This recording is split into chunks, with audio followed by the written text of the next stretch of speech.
mootummaan Itoophiyaa qonnaan bultootaaf qabu irraa kan ka'e biyyattiin hanqina xaa'oof saaxilamuu Koongireesiin Federaalawaa Oromoo beeksise. Xaa'oo biyya keessa gala jedhamee yaadame keessaa walakkaan biyyatti akka hin galinii fi kan galees harka mootummaatiin to'atamee gatii qaaliidhaan uummata dhaqqabaa jiraachuu himee jira. Guutuun gabaasa kana Ayyaantu Abdiitiin isiniif dhiyaata. Koongireesiin Federaalawaa Oromoo waa'ee hanqinaa fi dhabamiinsa xaa'oo ilaalchisuun ibsa adoolessa 2015 baaseen hanqinni mootummoota Itoophiyaa guddaan waan haaraa kalaquu qofa osoo hin taane isa kalaqametti seeraan fayyadamuu dhabuu akka ta'e ibseera.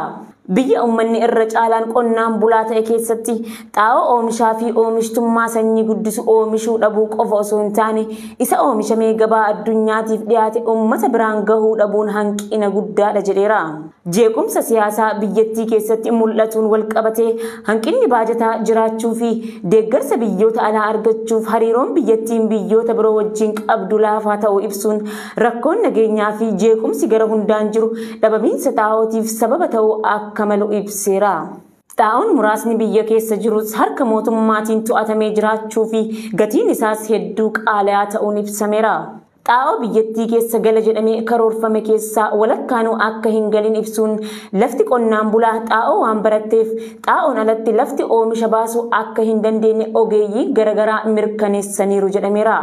Profeesar Mararaa Guddinaa namni beelee aangoota mootummaa nyaachuu danda'a. Akkasuma uummata beeleen maaliif waa'ee dimokiraasii fi badhaadhinaa yaaduu dhabde jedhamee gonkumaa hin komatamu jedhaniiru.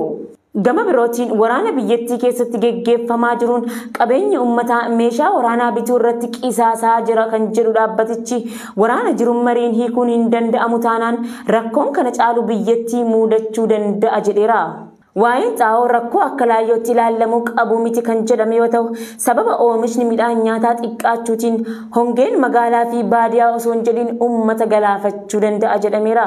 Xumura irrattis bittaa meeshaalee waraanaa xiqqeessuun biyyoota gurguddoo garaagaraa irraa deeggarsa gaafachuunii fi xaa'oo biyya keessa galee jiru loogii malee uummataaf tamsaasuun rakkoo dhufee fi dhufaa jiru maqsuun barbaachisaa ta'uu ibsameera. Balaa ibiddaa magaalaa Finfinnee naannoo addaa Burraayyuutti mudateen qabeenya irratti miidhaan ga'uun himame. Balaa ibiddaa adoolessa 2015 akka lakkoofsa biyyattiitti dhaqqabe kanaan manneen daldalaa 13 ta'an guutumatti ibiddaan barbadaa'u ogeessi qunnamtii uummata komishinii hooggansa sodaa balaa fi ibiddaa magaalaa Finfinnee ibsanii jiru. Balaan ibiddichaa babal'atee miidhaa caalu akka hin dhaqqabsiisne tattaaffii taasifameen to'annoo jala oolfamuu eeruudhaan balaa kanaan miidhaan nama irra ga'e kan hin jirre ta'us ibsanii jiru. Oduma wal fakkaatuun abbaan taayitaa daandiiwwan Finfinnee sababa sigga lafaa naannoo imbaasii Israa'el naannoo Magganaanyaa gara Lambaraatitti uumameen konkolaachiftoonni naannoo kanatti imalan daandiin cufamee waan jiruuf karaa biraa akka fayyadamanii fi namoonni miilaan deemanis of eeggannoo akka godhan ergaa akeekkachiisaa dabarsee jira. Koomishiniin mirga namoomaa Itoophiyaa biyyattii keessatti waggaa kana dhiittaan mirga namoomaa hedduutu raawwatamee jedhe. Bara lakkoofsi Itoophiyaa xumuramaa jiru kana keessatti dhiittaan mirga namoomaa hedduun raawwatamuu isaa koomishiniin mirga namoomaa Itoophiyaa ibsee jira. Guutuun gabaasa kanaa Maadii Abdul Baastiin isiniif dhiyaata. Koomishiniin mirgoota namoomaa Itoophiyaa biyyattii keessatti waggaa kana dhiittaan mirgoota namoomaa hedduutu raawwatamee jedhe. Bara lakkoofsa Itoophiyaa xumuramaa jiru kana keessatti dhiittaan mirgoota namoomaa hedduun raawwatamuu isaa koomishiniin mirgoota namoomaa Itoophiyaa ibsa baaseen akeekee jira. Koomishiniin kun haala mirgoota namoomaa Itoophiyaa keessaa ilaalchisee gabaasa lammaffaa roobii kaleessaa baaseen walitti bu'iinsa tasgabbii dhabiinsaa fi haleellawwan gareewwan hidhatanii raawwatamu gidiraa fi sarbama mirgoota namoomaa biyyattii keessa sababoota ijoo ta'uun isaanii itti fufee jira jedhe. Bulchiinsaa fi mootummaa federaalaa hanga tokkoo keessatti gareewwan hidhattoota adda addaa waliin yaaliin nageenyaa taasifamaa jiru bu'aa jajjabeessaa kan waaraa fi itti fufiinsa qabu ta'ee osoo jiru kan galma ga'uu danda'u adeemsi iftoominaa fi hawaasa dhiibban irra gahee keessattuu dubartoota yoo hirmaachise qofa jedha gabaasni kun.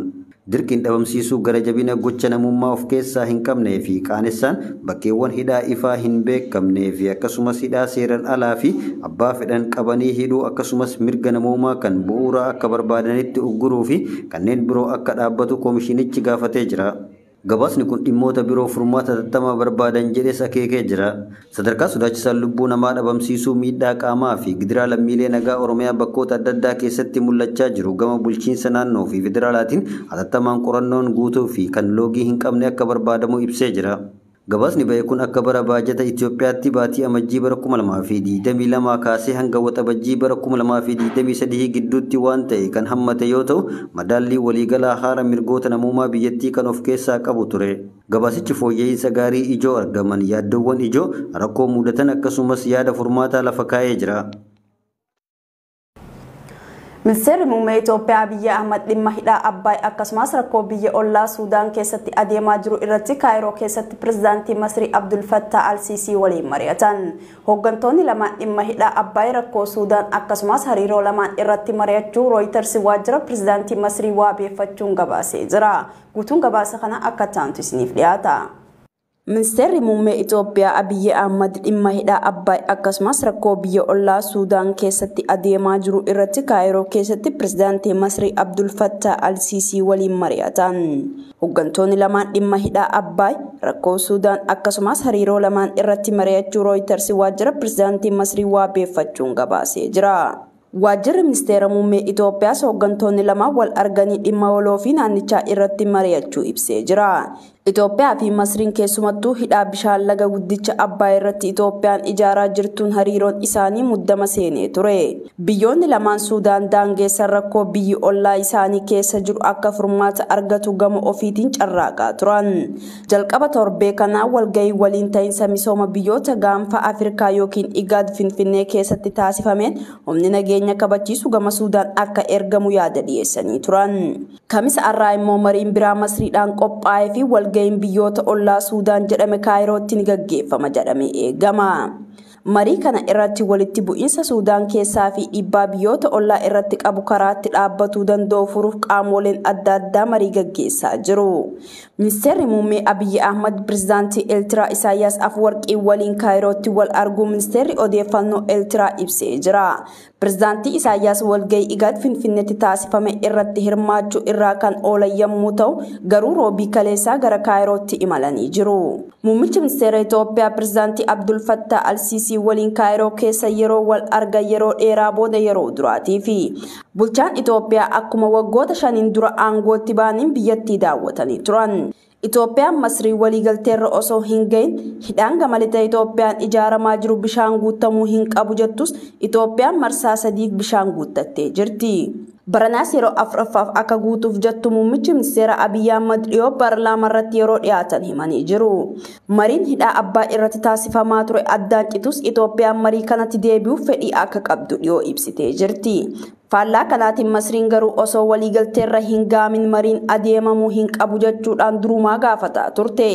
Dhimma hidhaa Abbaay irratti yeroo dheeraaf Itoophiyaa bira dhaabbataa kan turte Suudaan erga Albashiir aangorraa kan gara Masriitti callisuun isiin yaadatama.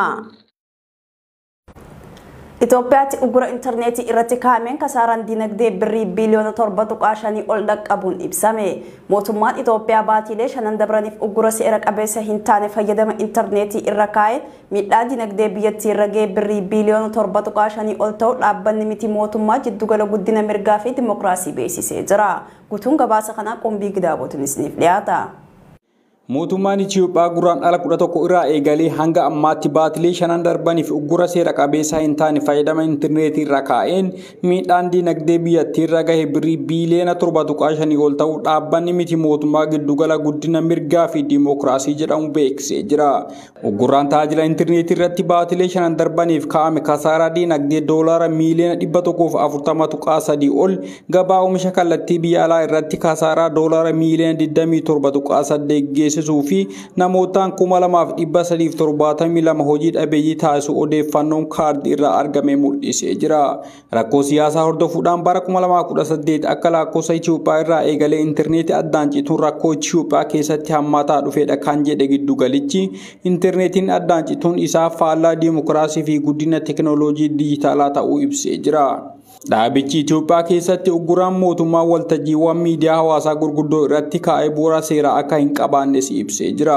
Tajaajilli intarneetii addaan cituun xiyyeeffannoo argachaa waan hin jirreef gatiiwwan mirga namoomaa akkasumas immoo mirgi namoomaa fi bilisummaa heera mootummaatiin eegaman mulqamanii akka jiranus eeree jira. Akkasumas addaan cituun intarneetii daldala ammayyaa irratti miidhaa guddaa geessuun dinagdee biyyattii yeroo irraa gara yerootti doolaara miliyoona lakkaa'amu akka dhabu taasisuus yaadachiisee jira. Itoophiyaatti gochi quunnamtii intarneetii addaan kutuun mirga bilisummaa yaada ofii ibsachuu fi odeeffannoo argachuu gufachiisaa akka jiru giddu galichi ibsee jira. Dhaabbileen siivikii tarkaanfii mootummaa bu'uura seeraa hin qabne kana mana murtiitti mormuu akka qabanis hubachiisee jira. Kana malees uummanni Itoophiyaa gocha tajaajila intarneetii addaan kutuu kana mormuu qaba kan jedhe giddu galichi uggurri kun akka ka'uuf carraaqqii mataa isaa taasisaa akka jirus eeree jira. Abbootiin mana amantaa Ortodoksii Tigraay dhuma torbee kanaatti muudama paappaasota akka gaggeessan beeksisan. Muudamni paappaasota namoota 10 magaalaa qulqulluu Aksuumitti kan taasifamu ta'us eeranii jiru. Guutuun oduu kanaa Gammachiis Magarsaatiin isiniif dhiyaata. Abbootiin mana amantaa Ortodoksii Tigraay dhuma torbee kanaa irratti muudama paappaasota akka gaggeessan beeksisan. Abbootiin amantaa Ortodoksii Tigraay mana kiristaanaa Ortodoksii Tawaahidoo Tigraay jedhamu haaraa hundeessuu isaaniis beeksisanii jiru. Manni kiristaanaa Ortodoksii Itoophiyaa irraa adda bahee akka haaraatti hundeeffame kun ta'umsi isaa kasata biraan salaam ta'us ibsamee jira. Haaluma wal qabatuun abbootiin Ortodoksii Tigraay paappaasota muuduuf akka jiranis beeksisanii jiru. Manni kiristaanaa Ortodoksii Tigraay adoolessa 16/2023 paappaasota 10 muuduuf akka jedhu xalaa miidiyaaleef ergeen beeksisee ture. Muudamni paappaasummaa namoota 10 kun magaalaa qulqulluu Aksuumitti taasifamuuf akka jedhus eeramee jira. Kunis walqoodinsi mana kiristaanaa Ortodoksii Tawaahidoo Itoophiyaa keessatti babal'achaa dhufe furmaata osoo hin argatin tarkaanfii fudhatameedha. Jilli mana kiristaanaa Ortodoksii Tawaahidoo Itoophiyaa qulqullummaa isaanii Abuna Maatiyaas tokkoffaan durfamu waliin qibxata darbee Finfinnee irraatii gara Maqaleetti imaluudhaan hooggantoota mana amantaa Ortodoksii Tigraay waliin marii taasisuuf yaalanis wal arguuf osoo hin milkaa'in deebi'uun isaanis ni yaadatama. Daawwannaan kun kan yaadame marii araaraa qulqulluu Sinodoosii Finfinnee fi mana kiristaanaa Ortodoksii Tigraay lola waggoottan lamaan darban naannoo Tigraay keessatti gaaga'ama guddaa geessisee ture hordofuudhaan hariiroo isaanii addaa citee ture gidduutti taasifamuu jalqabuuf ture. Hooggantoonni waldaa Ortodoksii Tigraay waraana duguuggaa sanyii uummata Tigraay irratti labsame deeggareera jechuudhaan Sinodoosii Itoophiyaa komachuudhaan hariiroo waliin qaban addaan kutuudhaan manni qulqullummaa salaama kasata biraan akka hundeeffamu taasisanii jiru.